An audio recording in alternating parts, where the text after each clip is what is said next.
그게 케빈 스페이시가 이제 마지막에 엔딩 장면에 개를 묻는 장면이 있잖아요. 이제 그 부분도 사실은 이제 영화 감독님이 하고 싶었던 많은 이야기들 중에 하나입니다. 그래서 영화가 굉장히 냉소적이고 차갑고 건조하고 그런 작품인데 결국 케빈 스페이시가 자기가 사랑하는 개를 땅에 묻죠. 근데 이제 제가 그 내용을 찾아보니까 앙드레 코스텔란이라는 이제 유럽의 굉장히 유명한 투자자 이름이 어려워요. 네. 감독님이 굉장히 영향을 많이 받으신 것 같아요. 그 부분이 이제 자서전에서 하신 얘기 중에 하나가 그 경제와 그 주식을 이제 주인과 산책하는 개로 비유하신 게 있는데 경제가 주인이고 이제 주식이 이제 산책하는 개죠. 그래서 경제는 어느 일정 거리를 걷는 동안 개는 주인 곁을 앞서거니 뒤서거니 하면서 주인을 따라간다는 거죠. 그래서 맞아요. 네네네. 그래서 경제가 계속 상승을 하더라도 중간에 이제 주식은 떨어졌다가, 그렇죠. 네, 다시 경제보다 더 앞서갔다가, 그쵸. 네, 그런 걸로 이제 비유를 했죠. 근데 마지막에 이제 케빈 스페이시가 개를 묻는 장면은 이제 케빈 스페이시 손으로 네, 주식시장을 죽였다. 라는 비유로 볼 수가 있는. 네, 그렇게 이제 그런 이제 냉소 같은 걸 담고 싶으셨던 것 같아요. 그 다들 저희 이렇게 촬영 준비하면서 약간 스포일러긴 한데 개 묻는 장면에 네, 맞아요. 다들 인상 깊었나 봐요. 네, 네, 사실 저는 그냥 되게 담담했거든요. 담담해 봤는데 네. 다시 이렇게 촬영 준비하면서 생각해 보니까 네. 저는 그냥 개인적으로 그 개가 케빈 스페이시의 경력과 같다는 생각을 했어요. 그러니까 보면 뭐 개를 위해 내가 투자를 많이 노력을 많이 했다는 거고 뭐 걔가 막 힘들어하니까 막 자기도 괴로워하잖아요. 자기 어떤 커리어? 그러면서 이제 마지막에 그 결국에 영화의 주제지만 회장과 약간의 대립이 발생하는 게 자기 경력이 걸려 있거든요. 그 회장 지시대로 하면 커리어가 날아갈 수 있는 위험이 있는 거예요. 그래서 결국은 시킨 대로 했잖아요. 그렇죠. 커리어를 날렸거든요. 네. 그러니까 걔를 묻는 게 자기 어떤 마켓 레퓨테이션 평가를 날려버렸구나. 이런 상징적인 의미로 그러면서 이제 전 부인이겠죠. 그 여자분 나와서 말을 하잖아요. 그래서 뭐 넌 여기 안 살잖아. 이런 식으로 하잖아요. 그러니까 그런 게 약간 괴리된 그런 걸 암시적으로 표현했나 뭐 이런 생각을 했거든요. 그럴 수도 있겠네요. 저 참 걔를 아무 생각 없이 봤거든요. 다들 그 걔를 되게 인상 깊게 보셨더라고요. 저는 그 전 부인 얘기도 하셨지만 그 전 부인이 그 케빈 스페이시가 너무 괴로워하고 그렇지만 집안에 잠깐 들어와 차라도 한 잔 마셔라는 얘기를 안 합니다. 들어오지 말라고. 들어오지 말라고 하죠. 근데 그것도 이제 감독님의 어떤 의도가 담겨 있는 것 같아요. 그게 이 영화에 나오는 그 어떠한 사람도 사실 구원을 받지 못해요. 그러네요. 네, 그 어떠한 사람도 좋은 결말을 맞지 못하죠. 회장님은 좋은 결말 아닌가요? 회장님 입장에서는 좋은 결말일 수도 있긴 한데 예를 들면은 이 문제를 최초에 발견한 피터 설리반 같은 경우는 승진을 하고 끝나잖아요. 그렇죠. 근데 승진을 하는 것조차 그렇게 썩 달갑지 않아요. 썩 해피엔딩으로 보이지 않아요. 왜냐하면 이 시간에 따라서 보통 이제 시간에 따라서 인간성이 변화하는 걸 보여주는데 이 영화는 사람에 따라서 인간성이 변하는 걸 보여주잖아요.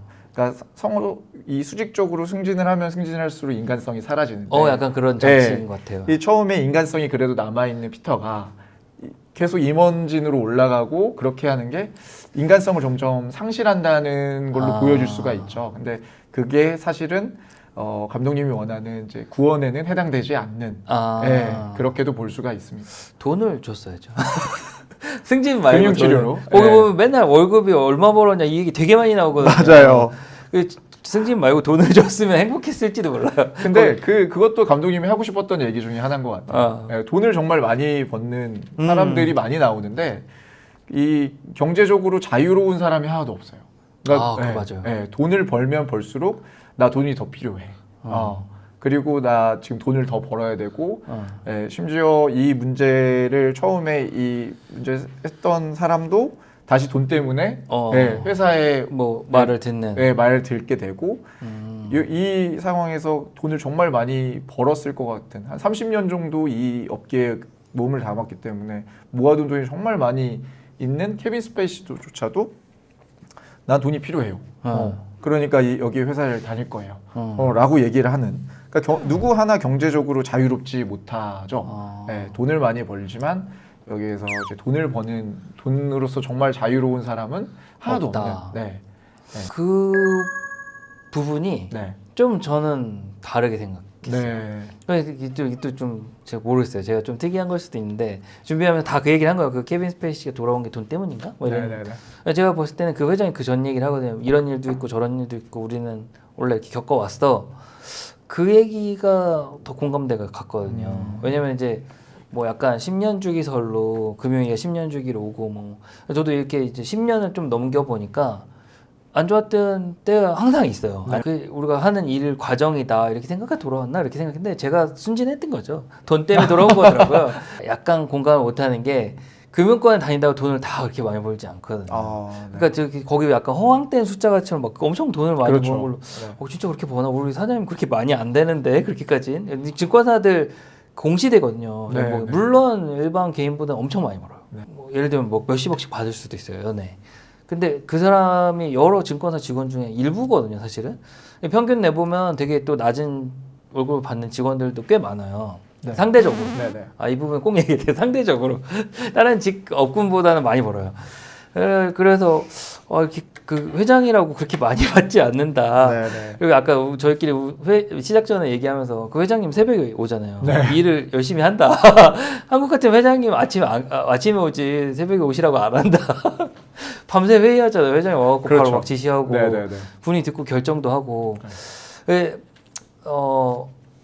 그러니까 약간 개인적인 생각인데 이 감독님이 표현하고자 하는 주제를 위해 네. 약간 금융권 현실은 약간 다른 부분이 네네. 있는 걸 각색한 거 아닌가? 영화적으로 표현하기 위해서. 네. 맞아요. 네.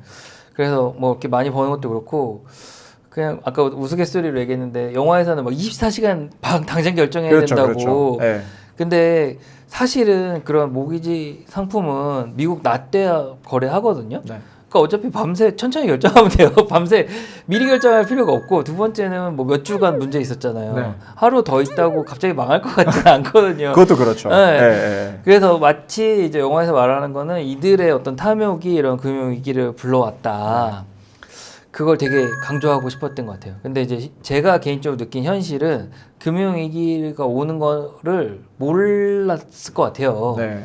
왜냐면 이제 우리가 하는 금융 관련 상품도 모든 게 다 검증되진 않거든요. 그 확률적으로 위험을 줄이는 걸 되게 중요하게 생각하니까 생각지 못한 부분이 있었어요. 그래서 옛날에는 이렇게 뭐 문제가 생기면은 그걸 보완하는 돈을 뭐 따로 모아놓거나 이런 게 없어서 이번 그런 금융위기 이후에 법들이 많이 바뀌어갖고 요새는 그렇게 해도 망하지 않게 안전장치를 많이 만들어요. 네.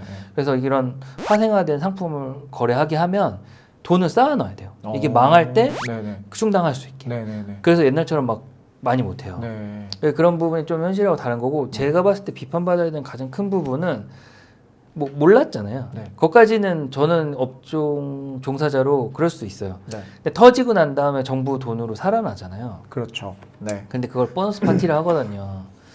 그거는 부도덕하다고 생각해요. 네. 왜냐면 어떤 그런 노동과 자기가 뭔가 투하하는 거 대비 좀 사악하다. 네. 그 월스트리트의 어떤 그런 측면이 보여준 것 같고 아까도 얘기 드렸듯이 한국은 그렇게 하면은 불려갑니다. 네. 한국은 그렇게 하면은 안 되는 나라예요. 네. 금융감독원 화이팅. 감독원도 있고 한국은 약간 정서가 그런 거를 이제 그렇죠. 좋게 안 보기 때문에 네. 그리고 금융권 종사자들도 그런 걸 이렇게 거부감이 있어요. 여기 보면 막 돈을 많이 벌고 되게 배고파하지만 네. 사실 우리가 지금 한국의 금융권 종사자분들은 또 좀 다른 면이 있는 것 같아요. 그게 다가 아니다 생각하는 측면도 오히려 또 상대적으로 생기거든요. 네. 많이 버는 사람을 보니까. 그리고 개인적인 생각인데 돈이 많은 사람은 위로 진짜 많더라고요. 위로. 네. 뭐 이렇게 꼭 금융권 종사자 아니어도 부자들을 만나면 그 돈이 끝이 없거든요. 네. 그래서 그렇게 추격하는 거 보면 그 회장님 영화에 네. 회장님이 그렇게 돈 많이 버는데 또 탐욕스럽잖아요. 그렇죠. 그런 면도 또 있겠다. 끝이 없더라고요. 그렇죠. 네. 그런 부분이 영화 속에서 이렇게 감독님이 표현하고 싶으셨던 주요 부분이라서 그 부분을 부각하기 위해서 좀 다른 부분은 좀 각색하신 게 아닌가 싶습니다. 그렇죠. 네네네. 제가 개인적으로 제일 현실과 좀 다르다고 느낀 부분은 처음에 그 주인공이 문제되는 계산하잖아요. 네. 그래서 케빈 스페이시랑 다 불러서 사장 그 사이먼 베이커죠. 네. 이분 와갖고 되게 이렇게 모르는 척 듣더니 결정하잖아요. 다 네. 팔아버리라고. 네, 네. 그리고 막 케빈 스페이시가 막 뭐라고 하잖아요. 네. 사실은 금융권 정서상은 그 사장이 맞아요. 네. 왜냐면 이게 회사가 그 개인 소유 회사가 아닐 그렇죠. 가능성이 높고 네, 네. 주주나 회사의 투자자도 있거든요. 네, 네. 그래서 회사의 위험을 피하는 결정을 해야지 그거를 알면서도 안 하면 오히려 회사를 배신하는 행위가 될 수가 있거든요. 네, 네. 그래서 저는 그걸 보면서 그래도 되게 맹한 역할을 나왔는데 네, 되게 네. 바른 결정을 한다고 생각했는데 엄청 반대하고 나쁜 사람이 됐잖아요. 그래서 이제 회장님 와갖고도 똑같은 결정을 또 하잖아요. 네, 네, 네. 그래서 이게 내가 벌써 타락했나 금융권에 물들어서. 뭐 제가 만약에 그 회사에 투자한 투자자라면 네. 그 회장이나 사장의 결정이 맞죠. 네. 그렇죠. 네. 왜냐면 이건 모르겠어요. 제 그냥 개인적인 생각인데 네. 만약에 아무것도 안 해서 회사가 망하면 네. 똑같은 효과가 나타나거든요. 시장을 망가뜨리는. 그렇죠, 그렇죠. 그래서 오히려 네. 처리하는 게 맞다. 네. 다만 이제 마지막에 막 한 번에 팔잖아요. 하루에 뭐, 네. 뭐 성과급 막 엄청 걸고 그거는 좀 현실적으로 하기는 어려울 것 같아요. 거기 보면은 막 그 오후쯤 되니까 막 화내잖아요. 전화하면 네. 막 욕하면서 꺼지라고. 네. 그렇게 금방 소문이 나거든요. 금융권 특성상. 그리고 그런 채권을 바탕으로 하는 시장은 엄청 이렇게 이너서클이에요. 약간 폐쇄적인 게 있어요. 자기들끼리 정보를 주고받고 네, 네. 이 회사 아니어도 또 다른 회사 가면 또 만나니까 분명히 그렇게 몰래 팔 수가 없어요. 구조적으로. 그 부분은 좀 영화적으로 각색된 것 같아요. 그리고 그렇게 팔면 아무도 안 사갈 거예요. 네, 이상하거든요. 네, 네. 원래 이렇게 약간 금융권에 갑자기 움직이면 다 의심하는 그런 버릇이 있거든요. 오히려 이제 영화를 보고 더 사람들이 긴장해가지고 더 경계할 것 같습니다. 그렇죠, 네, 그렇죠, 네, 그렇죠. 네. 뭔가 이번에 그 지난번 작전에도 얘기한 그 주가 조작 네. 비정상적인 움직임이 있으면 의심 한번 해봐야 돼요. 그럼요. 네. 그걸 조심하자고 네. 우리 용문이나 이런 것도 쉽게 설명을 드리고 있는 거니까. 그렇죠. 네.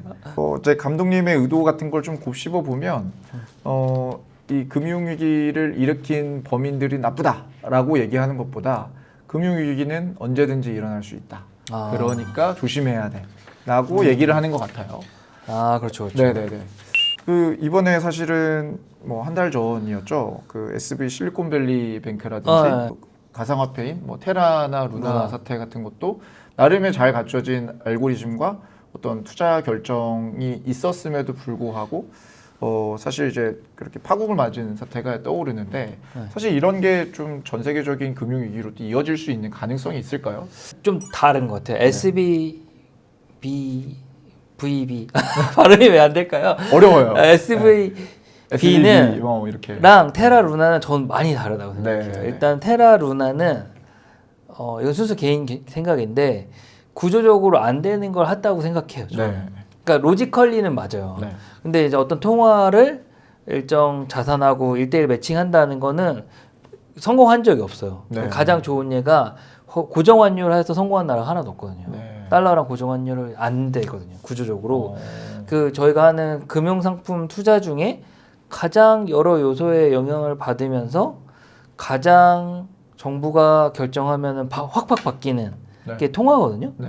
그래서 일단은 테라 루나처럼 달러를 대상으로 하는 거는 구조적으로 이루어질 수 없다. 네. 저는 그렇게 생각했어요. 네, 그래서 네, 이거 또 비트코인 열심히 투자하시는 분들은 싫어하실 수 있는 얘기인데 금융권 시각을 봤을 때 테라 루나는 좀 성립하기 어려웠던 전제 조건을 갖고 있다. 네, 이런 네. 생각을 좀 들었어요. 그리고 VB는 네. 참 발음이 안 되네요. 그거는 좀 다른 게 이거는 조금 억울한 면이 있을 것 같아요. 왜냐면 이게 실리콘밸리에 있는 벤처기업들이 엄청 잘 돼갖고 네. 여기 은행에 적응을 많이 했대요. 네. 그래서 그걸 다시 대출을 주지 않고 오히려 은행은 안전하게 한다고 미국 국채를 많이 샀거든요. 네. 국가에서 발생한 채권을 사는데 그게 엄청 장기로 만기가 있어요. 네. 그러니까 한참 뒤에 끝나요. 그 거래 네. 네. 국채 거래 종료라는 게. 그러니까 막 30년 막 이렇단 말이에요. 그래서 중간에 30년 되기 전에 중간에 누가 돈을 찾으면 이 국가에서 발행한 채권을 팔아야 되는데 네. 문제는 그 인출을 사람들이 하기 시작하니까 팔아야 되는데 금리가 갑자기 막 미국 금리가 올라가서 간단히 설명하면 금리를 올리면 채권 가격이 내려가요. 그렇죠. 그러니까 자기가 샀을 때보다 싼 가격에 팔아야 되는 거예요. 네네. 손실을 보면서 계속. 네. 그러니까 분명히 엄청 안전한 거 거의 제일 금융 투자 중에 제일 안전한 거에 투자를 했는데 아이러니하게 그것 때문에 망한 거예요. 네. 그래서 아까 뭐 얘기 주신 것처럼 금융 위기가 언제든지 올 수 있다. 언제든지 올 수 있는 거예요. 이거는 SBV 아이고 실리콘밸리 뱅크로 통일하죠. 오늘 이거 제가 발음 틀린 것만 모아도 짤이 만들어지겠네. SVB 네. 은행 같은 경우는 제가 봤을 때 악의가 있었던 건 아니에요. 이 사람들이 오히려 대출을 많이 줬으면 안 망했을 거예요. 그렇기 때문에 금융위기가 꼭 도덕적 해이, 욕심만으로만 발생하는 건 아니고 여러 가지가 복합적이 있는 것 같아요. 예를 들어 뭐 정부에서 이런 상품만 만들어서 팔아. 그래서 너무 여기에 몰려도 위험이라는 게 생길 수 있는 거거든요. 그래서 약간은 자유로운 부분도 필요하고, 네. 약간 아까 금융위기 때 뭐 이렇게 앞으로 안 생기게 정부에서 뭐 돈을 모아라 이런 것처럼 규제도 필요하고, 네. 약간 밸런스가 필요한 것 같아요. 무조건 규제가 정답만은 아니에요. 제가 네. 보면 네. 뭐 이렇게 이 상품만 해 이것도 상당히 위험한 거거든요. 만약에 이렇게 실리콘밸리 은행처럼 풀어서 얘기하니까 잘 되네요. 이것처럼 국채에만 투자하라고 할 수도 있잖아요. 안전하니까. 그렇죠. 근데 이렇게 해서 위기가 올 수도 있는 거예요. 네. 그리고 금융위기 또 올 수 있냐. 그래서 지금 제가 봤을 때는 약간 방아쇠는 두 가지인데 하나는 이런 은행들이 연쇄 도산한다. 이거는 좀 위험한 거예요. 또 하나는 미국이 부채 문제를 지금 뭐 협상도 타결하고 했는데 네. 부채 문제가 정말 걷잡을 수 없이 커졌다. 예. 이거는 좀 임팩트가 있을 것 같아요. 예, 지금 뭐 미국이 그 서브프라임이 안 터졌으면 네. 약간 더 패권을 잘 유지했을 텐데 네. 이게 터져서 여러 가지 문제가 더 지금까지 이어지고 있는 거거든요. 그렇군요. 벌써 한 15년이 지났는데도 불구하고 아직까지 영향이 있는 거고. 그렇죠. 그때 뭐 아까 찾아보다 재밌었던 게 월가에 대한 불만, 그 금융위기 이후 월가에 대한 뭐 불신, 네. 불만이 투영이 돼서 트럼프 당선에도 약간 영향이 있었던 것 같아요. 오바마는 월가 지원을 이렇게 받는. 그랬군요. 그래서 이게 되게 나비 효과 이런 게 있었다. 네. 원래 이게 맨 처음에 터질 때는 금융회사들만 문제니까 우리가 사는 현실 그런 실물 경제는 어느 정도 제한적일 거다고 생각했는데 그렇지 않은 거죠. 생각보다. 그게 이제 경제 금융적인 타격이 이제 정치권까지 영향을 줄 수가 있는 거군요. 그럴 수 있죠. 네. 이게 여러 가지 맞물려 있으니까. 그렇죠. 결국은 제가 봤을 때는 아까 뭐 우리 그 이름 어려우신 분 프랑스 앙드레 코스톨라니 네. 이분 뭐도 좀 찾아보니까 네. 이분도 금융 투자 교육에 대해서 좀 중요하다. 네. 주식 투자도 알아야 된다 이런 얘기를 했는데 네. 저도 비슷한 생각이에요. 네. 그러니까 저는 이제 뭐 꼭 주식 투자를 해야 된다 이런 생각은 아닌데 이렇게 돈의 움직임 이런 것들이 있다. 네. 뭐 이렇게 돈을 가지고 뭘 사고 팔고도 있고 네. 이런 걸로 돈을 벌 수도 있고 이런 거는 조금 알아야 된다 이런 생각을 많이 하고 저만 해도 옛날 이제 뭐 80년대 주식 광풍 풀 때 뭐 부모님들 그때 또래 부모님들 투자 손해 보고 이런 얘기 많이 들었거든요. 네. 근데 이제 어떻게 보면 손해를 보지 않는 걸 가르쳐 줘야 되지 않나. 우리가 손해를 맞아요. 보니까 이런 투자가 다 나빠. 네. 이것도 있지만 네. 만약에 하면은 이렇게 해도 돈을 벌 수 있대. 맞아요. 이거 가르쳐 주는 게 더 중요하다. 네.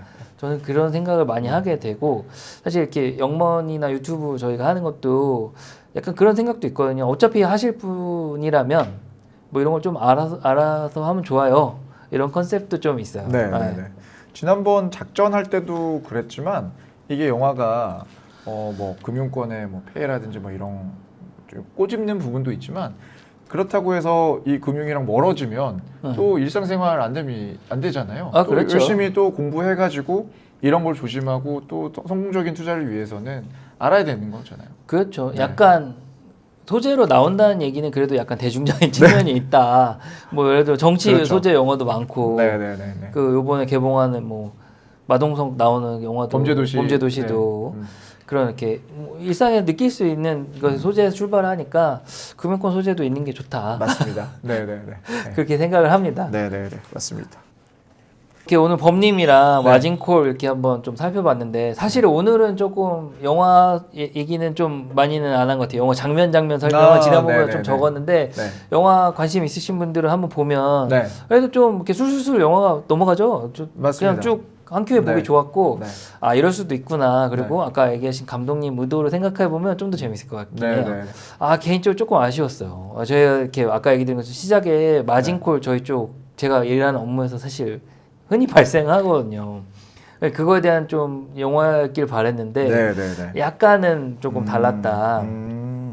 저는 마진콜 영화하는 입장에서 한국에서 굉장히 보기 힘든 영화라고 느꼈어요.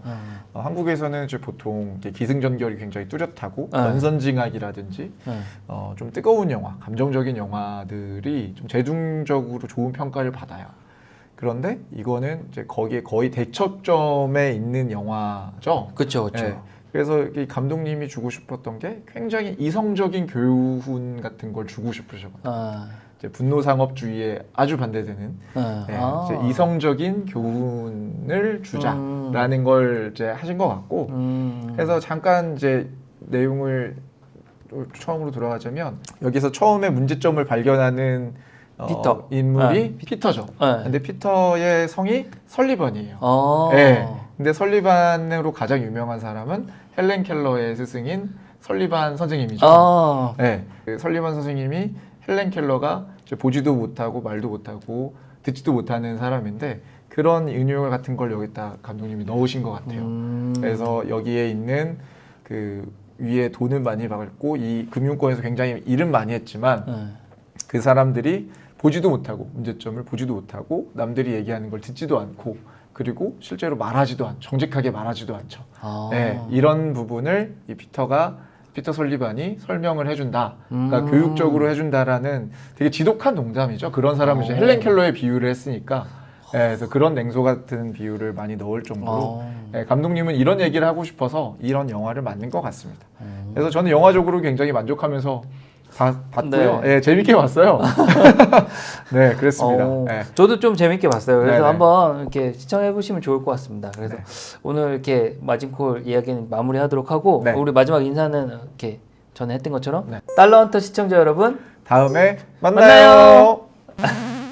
여기 보면 폴 베타니가 팀장으로 나오고 그 밑에 그쵸. 세스 브렉맨 이런 친구 젊은 직원이 세스 브렉맨. 네, 그 네. 에릭이라고 리스크 그렇죠. 팀장 찾아가잖아요. 그 싸가지 없는. 그래서 네. 걔가 막 이렇게 계속 돈 얘기하고 싸가지 없게 하잖아요. 네, 그래서 네, 갑자기 저 잘리나 이렇게 물어보잖아요. 네. 잘려야 되는 게 이유가 걔가 그런 이렇게 회사가 냉혈한이 아니라 팀장이 봤을 때 얘가 싸가지 없어서 자른 거야. 그런 거 같지 않아요? 그래서 그렇죠. 결국 그 화장실에서 막 그러잖아요. 울죠. 네. 네. 여러분 직장생활 팀장한테 잘해야 돼. 그렇게 팀장이 잘렸다고 바로 막 그렇죠. 그러면 안 됩니다.